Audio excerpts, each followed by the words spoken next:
Pakistan has strongly refuted India's allegations of being the epicenter of terrorism following remarks made by Indian Army Chief General Upendra Dwivedi and Defence Minister Rajnath Singh. In a sharply worded statement, the military's media wing Inter-Services Public Relations dismissed the claims as baseless and politically motivated, accusing India of deflecting attention from its grave human rights abuses in Indian illegally occupied Jammu and Kashmir and its repression of minorities. General Dwivedi's assertions made ahead of India's Army Day alleged that most fighters in Indian illegally occupied Jammu and Kashmir were of Pakistani origin. The violence level is being orchestrated by the epicenter of terrorism, that is Pakistan.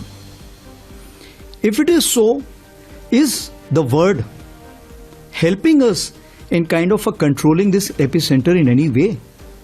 If the support is not forthcoming the way India is looking at, this kind of a terrorist infiltration will continue to be there. However, as of now, we have inducted 15,000 additional troops in year 2024. And that is why you will find that the violence level has gone down, where we have been able to neutralize 73 terrorists, out of which 60%, like I told you, were Pakistan terrorists. The elections, if you see, the elections, the parliamentary elections, state assembly elections, both had nearly 60% plus minus voting.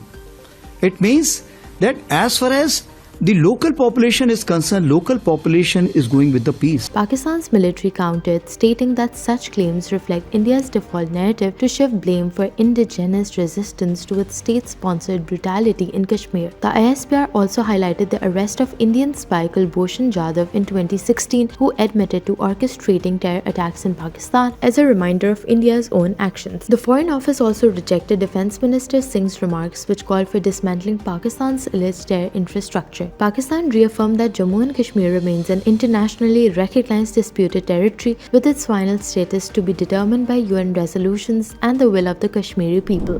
According to Reuters, Hamas has reportedly given its approval to a Gaza ceasefire and hostage return deal, according to an Israeli official. The proposal, mediated by Qatari negotiators, aims to bring an end to the ongoing violence in the region. Palestinian groups Hamas and Islamic Jihad have also confirmed their agreement to the deal, with sources close to the negotiations in Doha stating that all resistance factions have reached a consensus and conveyed their approval to mediators. This agreement marks a significant step towards halting the hostilities in Gaza, which have caused immense suffering and loss of life. In a related development, Palestinian Prime Minister Mohammed Mustafa emphasized the necessity for the Palestinian Authority to assume sole governance of Gaza once the fighting ends. Speaking at a conference in Norway, Mustafa called for continued pressure to finalize the ceasefire and increase humanitarian aid for over 2 million people enduring a severe crisis after 15 months of relentless conflict. He stressed that Gaza must not be divided from the West Bank, reaffirming the importance of a unified Palestinian state under legitimate leadership. Mustafa warned against any attempt to allow alternative entities to govern the Gaza Strip,